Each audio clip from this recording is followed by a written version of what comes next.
नमस्ते दोस्तों। आज हम बात करने वाले हैं हाल ही में आई एक बेहद रोमांचक और रोंगटे खड़े कर देने वाली क्राइम थ्रिलर फिल्म कलम कावल की। इस फिल्म की कहानी एक ऐसे शातिर कातिल के इर्द गिर्द घूमती है जो पुलिस की वर्दी के पीछे छुपा है, बस समाज के उन महिलाओं को निशाना बनाता है जो जिंदगी के किसी मोड़ पर अकेली रह गई। चलिए बिना किसी देरी के इस फिल्म के हर एक पहलू और इसके गहरे राज को विस्तार से समझते हैं। एक सामान्य चेहरा और एक भयानक राज फिल्म की शुरुआत एक बहुत ही साधारण से देखने वाले परिवार से होती है। हम स्टैनली दास नाम के एक व्यक्ति को देखते हैं जो अपने घर में अपनी पत्नी और बच्चों के साथ बैठकर टीवी देख। उसे देखकर कोई भी नहीं कह सकता कि ये इस शांत चेहरे के पीछे एक आदमखोर भेड़िया छिपा है। तभी स्टैनली के फोन पर एक कॉल आता है। वो अपनी पत्नी को बताता है कि उसके बॉस का फोन है और उसे अभी काम पर निकलना होगा। लेकिन जैसे स्टैनली घर से निकलता है वो ऑफिस जाने के बजाय अपनी कार में एक दूसरी लड़की के साथ दिखाई देता है। यह लड़की अपने घर से भागकर स्टैनली के साथ आई है। दोनों के बीच की बातचीत से पता चलता है कि स्टैनली से उसे शादी का झांसा देकर घर छोड़ने पर मजबूर किया था। लड़की घबराई हुई है और पूछती है कि वे कब तक लॉज में मिलते रहेंगे। स्टैनली बहुत ही मीठी बातों से उसे शांत करता है और कहता है कि वह अपनी पत्नी से तलाक लेने की बात करेगा और जल्दी ही वे दोनों एक नया घर बसाएंगे। वे एक लॉज के कमरे में रुकते हैं। वहाँ टीवी पर एक खबर आती है कि एक भाई ने अपनी ही बहन का कत्ल कर दिया। इस पर वह लड़की मजाक में पूछती, क्या तुम भी मुझे मार डालोगे? स्टैनली की आंखों में एक अजीब सी चमक आती है।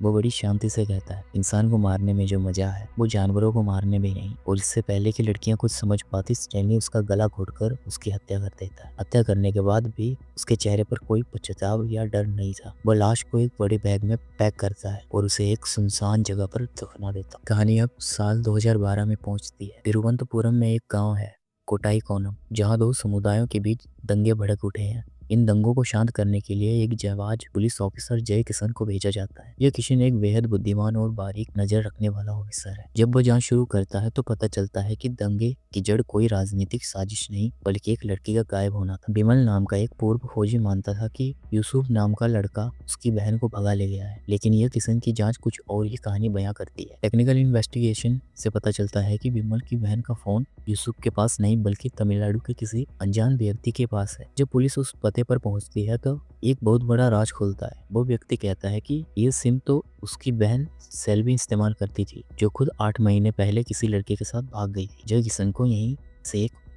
को यहीं से एक पैटर्न दिखाई देने लगता है। बिमल की बहन गायब हुई, उसका सुराग सेल्वी तक ले गया जो खुद गायब थी। सेल्वी का सुराग सिंधु नाम की लड़की तक ले गया जो 1 साल से लापता थी। जय किशन समझ जाता है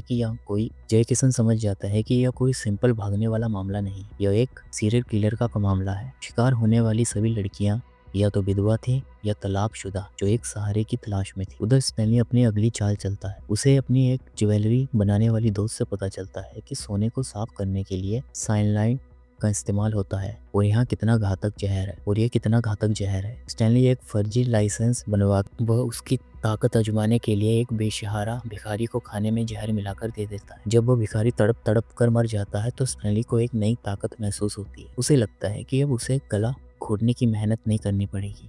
काम करने का तरीका बदल जाता है। वो मैरिज ब्रोकर से ऐसी औरतों की लिस्ट लेता है जो दोबारा शादी करना चाहती हैं। वो उनसे मिलता है, उनका भरोसा जीता है। वह उन्हें लॉज में ले जाता है और वहाँ उनके साथ सेक्स और उन्हें एक गोली देता है। वह कहता है कि यह प्रेगनेंसी रोकने की दवाई है और उन्हें बस स्टैंड के टॉयलेट में जाकर इसे खाना है। जैसे ही वे लड़कियां टॉयलेट में जाकर वह साइनाइड की गोली खाती है, उसकी मौत हो जाती है, क्योंकि लाश बस स्टैंड के सार्वजनिक टॉयलेट में मिलती है और कोई पहचान करने वाला नहीं आता। इसलिए पुलिस इसे लावारिस मानकर फाइल बंद कर देती है। जय किशन को एक ऐसे ऑफिसर की जरूरत थी जो बॉर्डर के इलाकों तमिलनाडु और केरला की अच्छी समझ रखता हो। यही फिल्म का सबसे बड़ा ट्विस्ट आता है। स्टैनली दास को जय किशन की टीम में शामिल किया जाता है। अब कातिल खुद उस टीम का हिस्सा है जो उसे ढूंढ रही है। स्टैनली अंदर ही अंदर डर जाता है जब जय किशन बताता है कि वे सभी मिसिंग लड़कियों के फोन ट्रैक कर रहे हैं। स्टैनी की जेब में अभी भी एक शिकार का फोन था।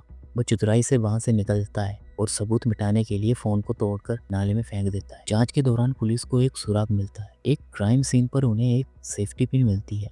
फोरेंसिक जांच में पता चलता है कि यह वही पिन है जिसे पुलिस वाले अपनी वर्दी पर नेम प्लेट लगाने के लिए इस्तेमाल करते हैं। यह जय किशन के मन में पहली बार शक पैदा होता है कि कातिल विभाग के अंदर का ही कोई व्यक्ति हो सकता है। जैसे जैसे घेरा छोटा होने लगा, स्टैनली ने एक बलि का बकरा ढूंढना शुरू किया। उसने अपने ही साथी कांस्टेबल मणि को फंसाने की योजना बनाई। उसने मणि को किसी बहाने से बुलाया और उसकी हत्या कर दी। फिर उसने एक मृत लड़की का फोन मणि के बिस्तर के नीचे छुपा दिया। अगले दिन जब पुलिस छापेमारी करती है तो फोन मणि के घर से मिलता है जय किशन को लगता है कि केस सुलझ गया है और मणि ही वो कातिल है जो वो भाग गया है। लेकिन जय किशन का दिमाग शांत नहीं था। उसे लग रहा था कि मणि जैसा सीधा आदमी इतना शातिर नहीं हो सकता। यही हमें स्टैनी के बचपन के बारे में पता चलता है। उसके दादा एक शिकारी थे। बचपन में जब उसने जानवरों को मरते देखा तो उसके मन में एक किलिंग इंस्टिंक्ट पैदा हो गई। जब जानवरों के शिकार पर रोक लगी तो उसने इंसानों को अपना शिकार बनाना शुरू कर दिया। उसके लिए हत्या करना किसी खेल या नशा जैसा था। स्टैनी अब और भी ज्यादा सतर्क हो गया था। उसने एक ऑफिसर को फोन करके पूछा कि क्या कोई ऐसा तरीका है जिससे पोस्टमार्टम में जहर का पता न चले। ऑफिसर ने बताया कि अगर साइनाइड का इंजेक्शन सीधे नस में लगा दिया जाए तो यह हार्ट अटैक जैसा लगेगा। स्टैनी ने इस तकनीक का इस्तेमाल एक और महिला पर किया, लेकिन जय किशन अब तक साइनाइड के पैटर्न को समझ चुका था। उसने उस लाश का फिर से पोस्टमार्टम करवाया और उसने जहर के अंश मिल गए। जांच के दौरान जय किशन एक नज़र एक पुरानी फाइल पर पड़ती है। दिव्या नाम की एक लड़की जिसका परिवार पहले कहता था कि वो भाग गई, लेकिन बाद में उन्होंने अपना बयान बदल दिया था। जय किशन दिव्या तक पहुंचता है। दिव्या वही लड़की थी जो स्टैनी के चंगुल से बच निकली थी। दिव्या ने बताया कि उस रात लॉज में स्टैनी ने उसे वो गोली दी थी, लेकिन उसने वो गोली नहीं खाई क्योंकि वो माँ बनना चाहती थी। जब उसे पता चला कि वो आदमी कातिल है तो वो डर के मारे छुप गई थी। जय किशन दिव्या से स्केच बनवाना चाहता था।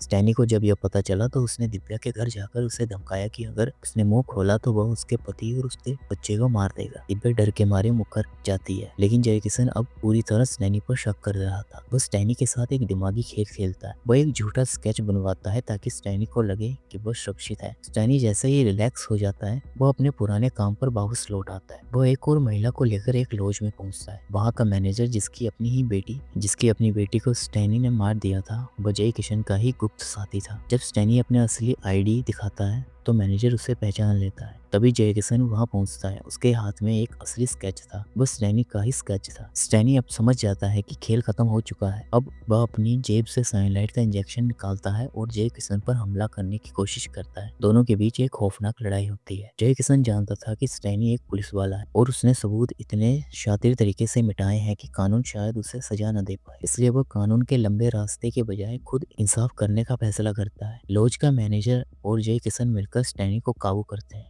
जय किशन स्टैनी को वहीं मार देता है और उसकी लाश को ठिकाने लगा देता है, ठीक वैसे ही जैसे स्टैनी ने कई मासूम लड़कियों के साथ किया था। फिल्म हमें यह सोचने पर मजबूर कर देती है कि क्या कभी कभी न्याय के लिए नियमों का तोड़ना सही होता है। कलम कावड़ केवल एक फिल्म नहीं है, बल्कि यह हमारे समाज की उन कमजोर कड़ियों की ओर इशारा करती है जहाँ विश्वास का फायदा उठाया जाता है। ये दिखाती है कि क्या रक्षक ही भक्षक बन सकता है।